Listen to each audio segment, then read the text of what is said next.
Hey guys, today on JD Cars we'll be installing the Show and Go powered retractable license plate to get rid of the unsightly front license plate.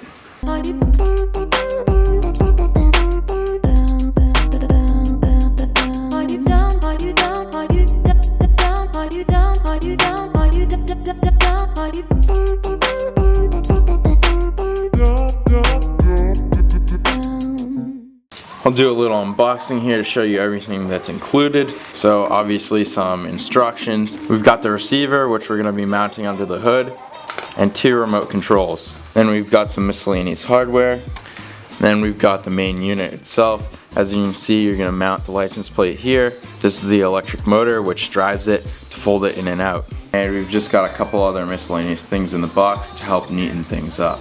Before we can even get to mounting this, we need to go ahead and install the receiver under the hood. Now we've got 2 sets of wires running off of the receiver. The first one being the 2 leads that go to the electric motor, and the second pair being the 2 leads that go to your power source. Now each of these pairs of wires are about 4 feet long, which means we're going to want to mount the receiver box somewhere in the middle of the power source and the location of the license plate. So we'll go ahead and pop the hood. Now on most cars this would be pretty straightforward because usually the battery is in the engine bay. However, I'm working on a BMW and the battery is located all the way in the trunk. This means we're going to have to find an ignition power source to tap into. Now if we come over here to the top left part of the engine bay, there's a cover located right here. Simply go ahead and pop this up and remove it. And hidden underneath is this little white fuse box that we're going to be able to tap into. In order to access this, we're going to go ahead and remove the cabin air filter and the housing below it. To remove the cabin air filter, we just have to remove 6 8mm screws around the perimeter.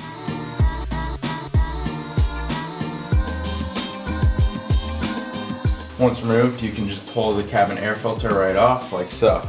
Now to remove this piece, go ahead and remove 2 screws on each side, one located here and one in the same location on the opposite side. Now we can go ahead and unplug the ambient air temperature sensor like so, and we can just hang it on the side of the car here. Now we're going to remove this wire loom just by pulling it out like so. Now with a little bit of force we can go ahead and pull this piece out. As you can see, we now have total access to this fuse box here, and we can go ahead and open it up. Now on the fuse box here, there are 2 little lock and unlock logos, one in the front and one in the back. And it's pretty straightforward. You're just going to go ahead and slide this to the unlocked position. Same thing in the back, except to the left. Now there are 4 tabs you have to release. One is located right under here, one is under this side, and there's a tab on this side, as well as this corner. You can see the tab I'm talking about right here. You're just going to go ahead and pull it out and push it up to release the clip. Now if you popped up all those tabs, you should be able to go ahead and remove this cover. Now the sight of all these wires can be a little bit overwhelming, but not to worry. The wire we're tapping into is really easy to find. It's right here on the furthest left bundle, and it's the red wire with the white stripe. Now I'm going to be tapping in this little quick tap connector. The wire we're going to be tapping into is going to go on this right slot here, and the new wire we're putting in, we're just going to put the end of it into the connector here, and they're connected by this little metal plate. Now I'm just going to go ahead and clip off this lead because we're not going to be using it. So we take the wire that we're powering and we put it into the right slot here, and then we take the wire that we're tapping into and we slide the connector over like so.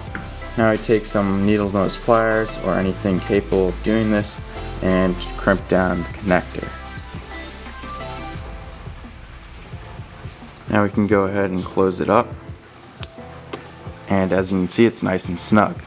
Now I'm going to take the power lead from the receiver here, and I'm just going to run it out over this rubber gasket here, which should allow the lid to go on without messing with the watertight seal. Now just to the right of the fuse box is where we'll be grounding the receiver.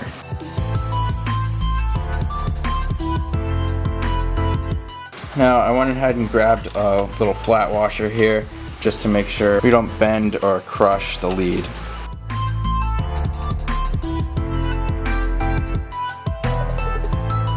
Okay, we've now got both leads hooked up to the car, so it's time to go ahead and hook this up to the motor and test it out.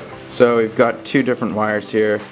We've got one with print on it and one with a white stripe. The one with the white stripe is the positive lead, which we connect to the positive terminal of the motor. So now we've got both wires connected. However, it shouldn't do anything yet if I press the remote because we've hooked it up to an ignition power source, meaning it should only have power when the car is on.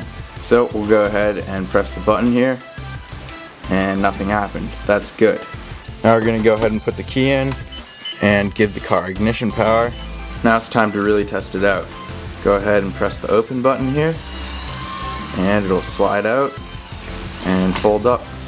So in this position it'll be displaying the plate, and then you go ahead and press the right button and it'll go ahead and hide the plate. So we reinstalled the fuse box cover, the housing, and the cabin air filter, and I've routed the wire down and secured it with zip ties all the way down.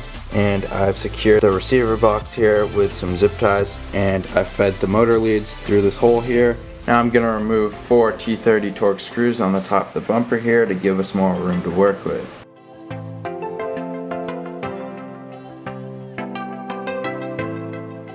Now we can pull the bumper away here and feed the wire down to where we're going to be locating the license plate. But first I'm going to go ahead and remove this. Finally, I get to remove this ugly license plate holder.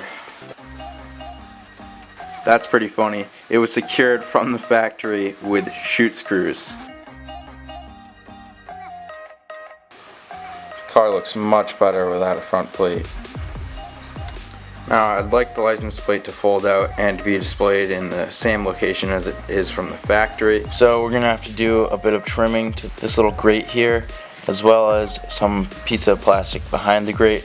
So it looks like we're gonna have to remove the bumper. This is a little bit of a pain, but it's not the end of the world.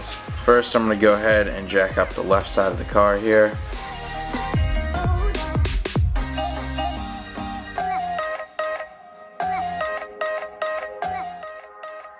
Jacking up the car will give us better access to the 4 screws we need to remove. One located here, another just above it, one up in the center of the wheel well here, and one in the back. Doing so will allow us to pull this back. And then we have to remove these 2 bolts right here. These are also 8mm. Now the top part of the bumper is free, and we just have to remove all the screws on the bottom of the bumper.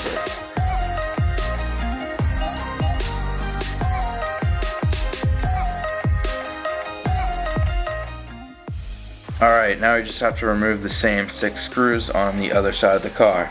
Now the bumper is fully detached, so we just have to pull it off the car now. Now don't try to rip your bumper off too far. First we have to unplug the fog lights. Just press the 2 tabs on either side and unclip it like so. Alright, so we've removed the front bumper, and now we have access to these 2 little vertical plastic supports. These are the 2 little pieces of plastic that are going to be in the way of the license plate, so we're just going to cut them out.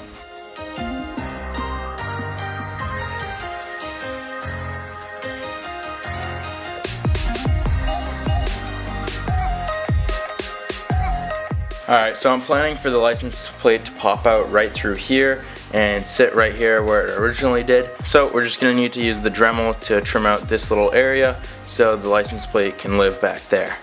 To make my life easier, I'm just going to pop this little piece of trim out from the rest of the bumper. Alright, so this is just about 12.5 inches wide, which means it's going to go out 6 1/4 inches from the center. So I'm going to need to cut from about here to there.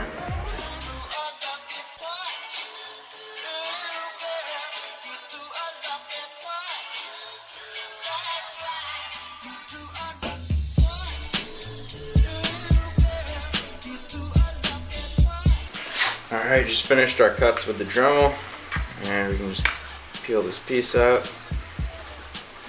Just test fitting it on the bumper here, and it all looks good.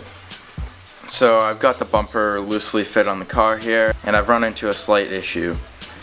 This is how far back it can go before hitting the radiator, and so obviously I don't want this little bit sticking out, so I'm going to see what I can do about this.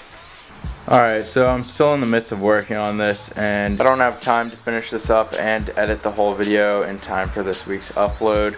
Also, it'd probably be an unbearably long episode. I'm going to keep working on this and publish it in 2 parts. In the second part, I'll show you the last bits of fabrication and the installation on the vehicle. Hope you guys enjoyed this episode of JD Cars. Please leave a like below and subscribe if you've yet to do so. Thanks guys, see you next time on JD Cars.